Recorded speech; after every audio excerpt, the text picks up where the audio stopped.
Hey everybody, how you doing? So today I wanted to talk to you guys about manifesting, and are you manifesting health or illness into your life? Manifestation is all over these days, Age of Aquarius coming in and stuff like that. Everybody knows about manifesting. In case you don't, I'll give you the quick rundown. Basically, whatever you think, say, or feel starts showing up in your life. I want to talk today about, are you manifesting health or illness? So one thing with my lupus and my lupus journey was, it wasn't until I started actually thinking better thoughts and feeling better feelings that I was able to go into remission. I definitely believe that negative thinking and negative experiences kept me sick longer. I don't know how much of the whole manifestation thing I buy as far as getting sick in the first place. I do believe that was just part of my destiny, one of those lessons that I had to work through on my own that was planned before the beginning of time type thing. But I do think manifesting had a lot to do with getting out of it. One of the things that is key in manifesting is knowing that your brain works for you. It is a tool. It is something that you have control over. Cognitive behavioral therapy runs on that model where it's like what you think about is how you perceive reality. And if you go a step further, that would be manifesting, and that would be, I got a text. I'm just gonna how do you, okay. So if you were to go one step further from that, from, your thoughts dictate how you perceive reality, it is your thoughts actually create your reality. If you are sick all the time, your brain doesn't really let you forget about it. However, when it comes to cognitive behavioral therapy or manifesting or meditation or anything like that, it is literally reining in those thoughts and getting them back under your own control. So step number one is to notice what you're thinking. Journaling is a really great way of doing that. And I don't mean the journaling like, dear diary, today I ate this, today I did this, today I felt this. No, but actually doing like the freehand journaling where it's just everything that pops into your head you write down on the page or you type onto a screen. That is really helpful just to kind of notice the pattern. And humans have a negativity bias, so like across the board baseline, you're probably going to have more negative thoughts than positive thoughts. That's okay, it's normal. That's what like the practices like meditation and cognitive behavioral therapy do to like rein in those thoughts and get them back under your control so that they are working for you again. First step, noticing, just being like, wow, I was really hard on myself after I ate that thing, or after I said that, or after an interaction that didn't go very well, and just looking at the thoughts. Step 1.5, don't be hard on yourself. Don't be like, oh man, I'm thinking negatively again. Why do I always do that? Just like, let it go. Step 2 is actually getting clarity on where you want to be.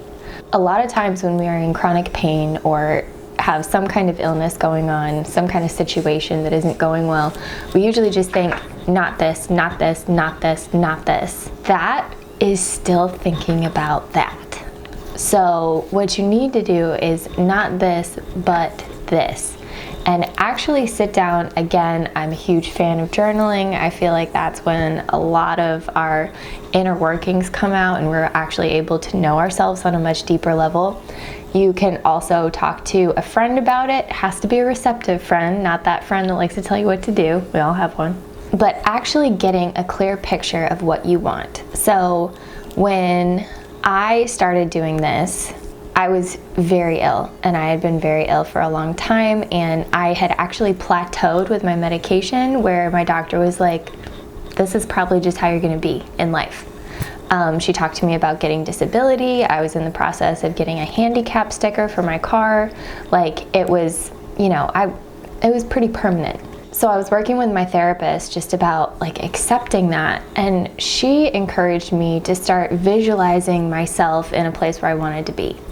And I kid you not, It literally took me a week to figure out what I wanted to be instead of this. It was because I had been so focused on not this that I didn't think of but that.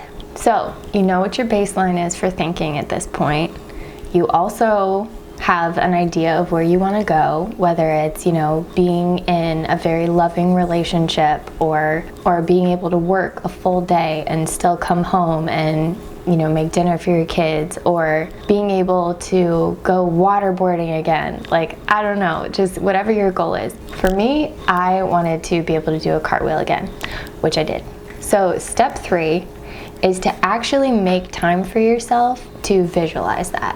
The flip side of that is making plans in a negative way. You are so sick for so long that you actually start thinking things like, am I going to be in a wheelchair in my son's preschool graduation? Am I going to make it to see him graduate college? You start visualizing yourself in these negative scenarios that you don't want, and you grieve for them, and you think about how they would feel and all those things. Stop. You can actually cause those things to happen. So I don't recommend it. So every time your brain starts going there, I think my kid's up. Hey, Pumpkin. Hey, Mama's over here. Good morning. Oh, this is my baby. So I didn't expect him to guest star in this. However, it looks like we're doing it. I love you. Let go of all those parts of you that need to grieve that projected future, and every time your brain starts going to that dark place, just rein it in. Notice the thought, forgive the thought, move on to what you actually want. So start planning yourself crouching down. I know that was a huge one for me, was being able to crouch down and pick up my son, which now I do all the time, and it's wonderful. Actually start visualizing something instead. Actually start replacing it. Let's see if I can get a better angle on this Bella. Oh, you are cute. So after that, here's the really tough part, is actually letting go of the expectation of how it shows up in your life, because it probably will. There probably needs to be a few things that need to be cleared out of your life before that can happen. One of the things with me was I wanted a very loving and stable relationship. I also wanted to do a cartwheel. I wanted to crouch down and pick him up as often as I could, which now I do, 30 times a day, and it's no big deal, and my knees are fine, which is great. How that did show up for me was a divorce, a complete switcheroo of friends, actually changing a lot about my life, and a whole lot of pain in the process. I kept visualizing those things, and now I do believe I'm in a place where I have a lot of those things that I was visualizing 3 years ago, 3, 4, 5 years ago is when I started doing that. So it might not show up right away. Don't get discouraged. You can always change your focus. So if you do prefer to have something different than what you originally started manifesting, change it. That's no big deal. I would focus on step number 1 first, where you're actually noticing what kind of thoughts you have throughout the day, and then go from there.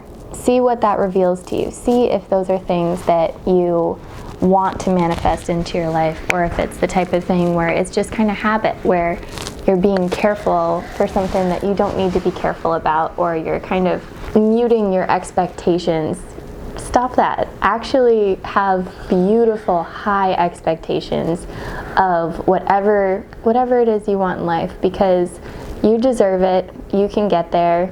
Illness is not forever. Health is not forever. Youth and age are not forever. It's one of those things that life is so temporary and so heartbreakingly beautiful that trying something new and thinking something different is definitely worth a shot. You okay? You gonna say bye-bye? Bye-bye. Well, I'm going to let you guys go for now. Thanks for tuning in, and like, subscribe, and ring the bell if you want to get alerts when I post. See ya.